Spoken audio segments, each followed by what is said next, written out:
Hello and welcome to China Shortcuts, the European Chamber's weekly catch-up on China's business landscape. This episode was recorded on 3rd June 2026. On the 1st of June, the State Council released the Regulations on Outbound Investment, or State Council Decree 837, which will come into force on 1st July 2026. The regulations provide the State Council with legal means to take measures to adjust relevant country-specific investment policies, prohibit or restrict the import and export of goods, technology, or international trading services, in instances when Chinese investors encounter trade-related investment barriers or obstacles when investing overseas. Published shortly after the State Council's regulation on the security of industrial and supply chains were Decree 834, and the State Council's regulations on countering improper extraterritorial jurisdiction by foreign states, or Decree 835.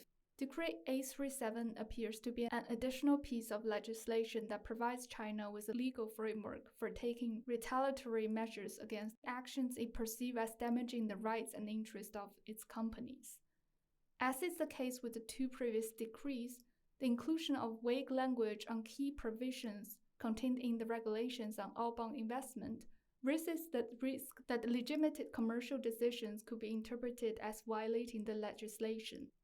In a worst-case scenario, the decree could be used as a coercive instrument to pressure those subject to its enforcement into complying with political mandates that sit outside the domain of commercial logic.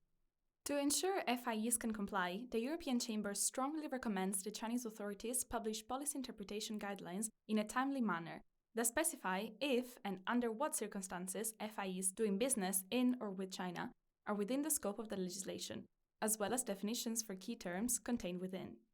This is particularly important at a time when global tensions are increasing, and there is an opportunity for China to demonstrate to companies that it can provide a transparent and predictable investment environment.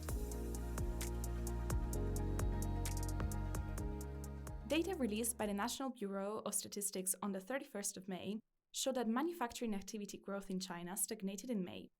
The official Manufacturing Purchasing Managers Index, or PMI, slipped to 50 points, down 0.3 percentage points from the previous month. The reading sits at a threshold between expansion and contraction.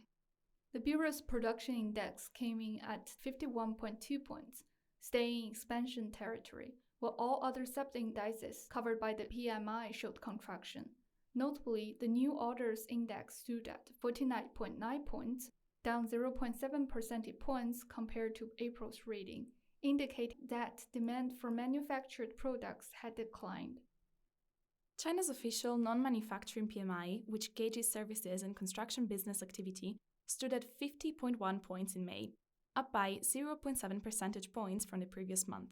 The Service Business Activity Index registered 50.3 points, with rail transportation, telecommunications, radio television, satellite transmission services, and insurance services all registering strong expansion of above 55 points. Findings of a private survey released on 1st June suggest that operating conditions in China's manufacturing sector remained robust in May. The RatingDog China General Manufacturing PMI stood at 51.8 points in May, down from 52.2 points recorded in the previous month. This marks the 6th consecutive month that the index has stayed above the 50-point threshold, which indicates an overall increase in the manufacturing segment of China's economy compared to the previous month. Commenting on the data, Yao Yu, founder of the RatingDog, one of the companies responsible for the survey, attributed the positive finding to the fact that the inflationary pressure on firms had eased, noting this had provided some relief to business when it comes to cost and pricing. At the same time, Yao also warned that softening demand growth and external orders both warrant attention. On 29th May, the European Commission College of Commissioners met to debate EU-China relations. An official readout of the meeting noted that the Commission's overarching approach to EU-China relations will continue to center on the notion of de-risking, not decoupling, while also stating that although China remains a critical partner, the current state of the trade and investment relationship is not sustainable. It is expected that the outcomes of the debate will feed into upcoming discussions at the G7 Leaders Summit, set to take place from the 14th to 16th of June, as well as European Council meetings scheduled to take place this month. The European Chamber has been long highlighted the need for China to achieve a more equitable trade and investment relationship with the EU, warning the current direction of travel is unsustainable.